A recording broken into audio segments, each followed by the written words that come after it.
si Lola ay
ngayon. Hindi ko na ito linagyan ng okra.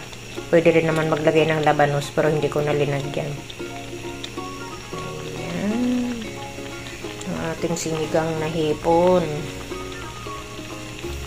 Hindi na ako naglagay ng maraming mga gulay.